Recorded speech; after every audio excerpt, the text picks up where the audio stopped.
Salut tout le monde, ici Abdul Malik de la chaîne Série Science, j'espère que vous allez bien. Aujourd'hui, on va traiter un nouvel exercice sur travail et puissance en ce qui concerne ici, voilà, cet exercice, c'est pour les élèves qui sont en classe de première S2.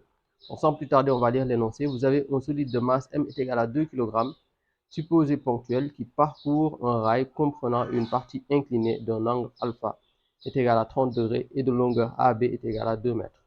Puis une partie rectiligne BC est égale à 1 mètre et une partie circulaire R est égale à 0,5 mètre. Okay. Calculez le travail du poids de S au cours des déplacements AB et BC. Ok, donc, deuxièmement, donnez le travail du poids de S le long du trajet CM.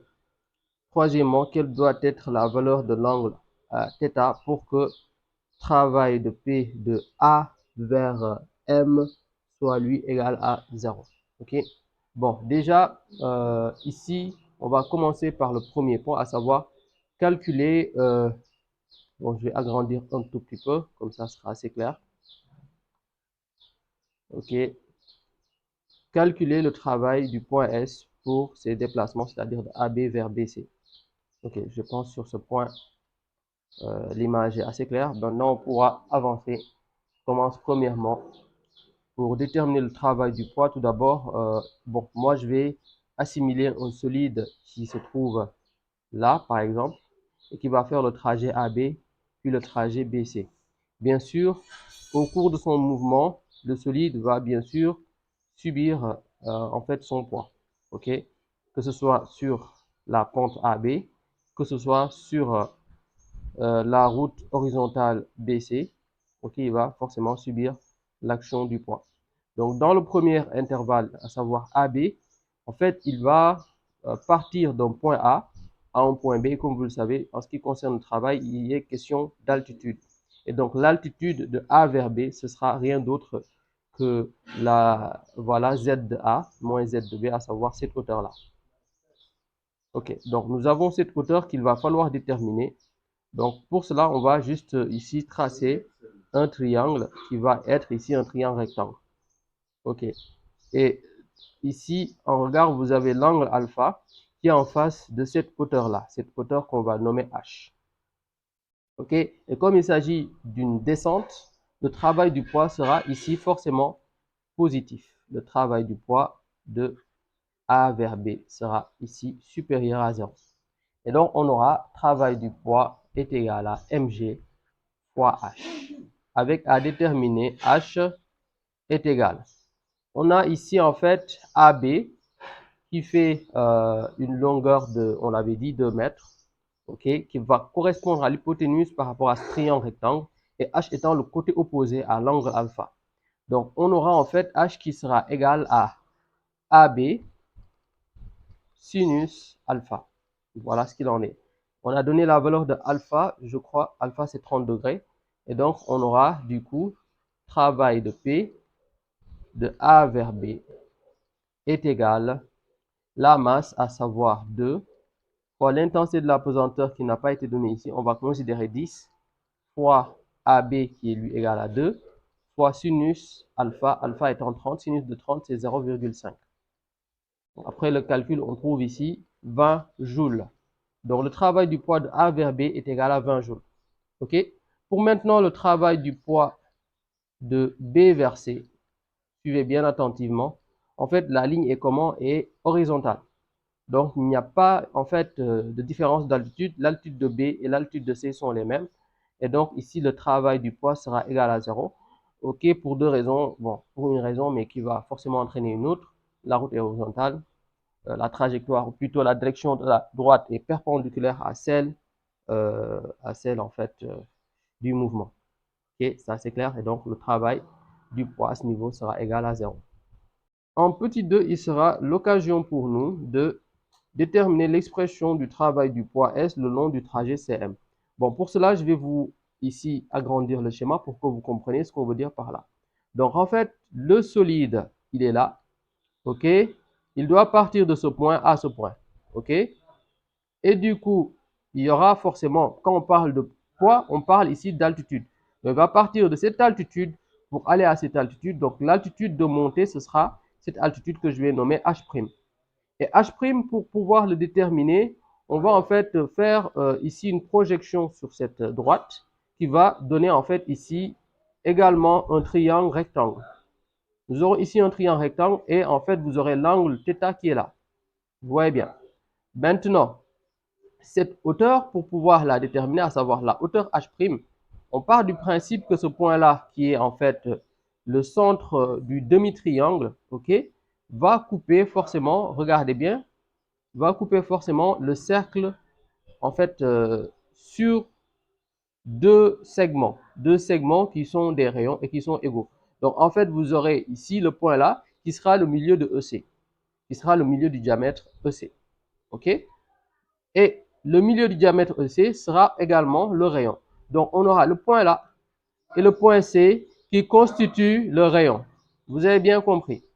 Maintenant, une fois qu'on a cette information, on va revenir ici, on va considérer ce triangle, on va considérer cette hypoténuse qui va être également un rayon, parce que vous avez M qui est un point du demi-cercle, donc forcément le point O au point M sera également un rayon.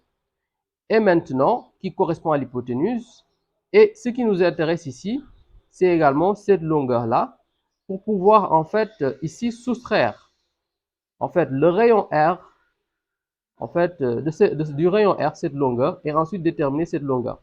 Parce que si on va plus loin, regardez attentivement, cette longueur-là, c'est le rayon, cette longueur, c'est H.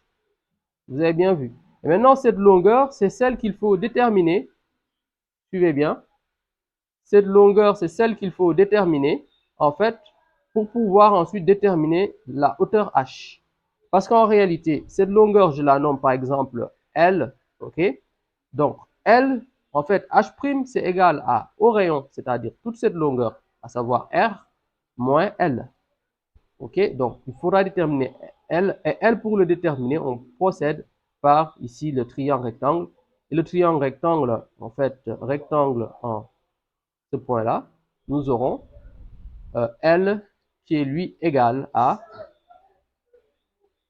R, à savoir le rayon, qui est également l'hypoténuse, R cosinus θ. Ok, c'est bon? Donc, H' revient à dire R moins L, à savoir R cosinus θ. Donc, H' sera égal à R facteur de 1 moins cos θ. Finalement, cos θ. Il s'agit forcément d'une montée parce que vous avez une altitude plus petite qui va vers une altitude plus grande et qui s'oppose ici forcément à en fait, au sens du poids. Donc, le travail du poids à ce niveau aura forcément une expression négative. Donc, le travail ici de C vers M sera égal à moins mg, on va nommer H', on va plus préciser, on va encore beaucoup plus préciser, on aura mg facteur de R 1 moins cos θ. Voici l'expression du travail du poids. Quelle doit être la valeur de l'angle θ pour que le travail de P de A vers M soit ici égal à 0. Bon, pour que le travail en fait du travail du poids de A vers M soit égal à 0, il faudrait comprendre une chose, il faudrait que l'altitude entre A et M soit le même. Donc l'altitude entre A et M soit le même. Bon, je précise plutôt, M n'est pas un point qui est fixe, c'est un point quelconque.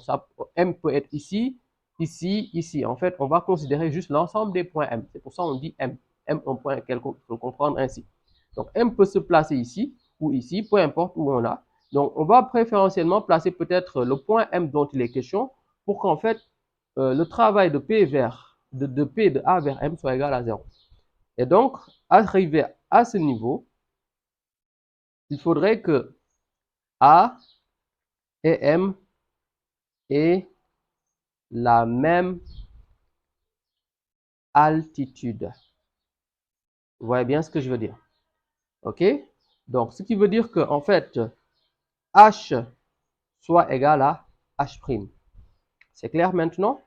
Or, H, c'est égal à AB sinus alpha. Et AB sinus alpha doit être égal à H' qui est lui égal à R1 moins cos θ. Vous voyez bien. Maintenant, là, on peut se simplifier la tâche en donnant ici les différentes valeurs. Déjà, on a AB qui est égal à 2, sinus alpha qui est lui égal à 0,5, ce qui fait 2 fois 0,5 est égal à R facteur de 1 moins cos θ. Donc 2 fois 0,5, ça se passe de commentaire, c'est 1. Donc R égale à 1 moins cos, R facteur de 1 moins cos θ. Finalement, on suit bien, R, on l'avait donné, c'est 0,5. Bon, on y va. On aura finalement 0,5 facteur de 1 moins cos θ est égal à 1, ce qui nous donne R. Bon, je vais déplacer R dans le second membre, c'est 0,5. On aura finalement 1 moins cos θ, j'enlève la parenthèse, est égal à 1 sur 0,5. Et 1 sur 0,5, c'est 2. Donc 1 moins cos θ est égal ici à 2. Ce qui nous donne finalement, je déplace 2 dans le premier membre et moins cos θ dans le second membre, ce qui fait 1 moins 2, égale à moins cos θ qui va dans le second membre, ce qui fait cos θ. Donc cos θ ici doit être égal à moins 1. Maintenant, pour quelle valeur, en fait, on aura cos θ est égal à moins 1.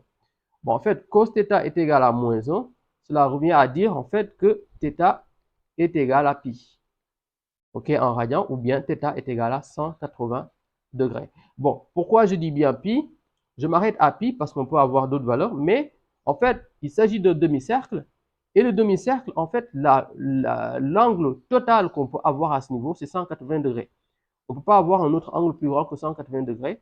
Ce n'est pas possible parce qu'on travaille juste sur un arc de cercle. Donc, en réalité, ici, θ doit être égal à 180 degrés.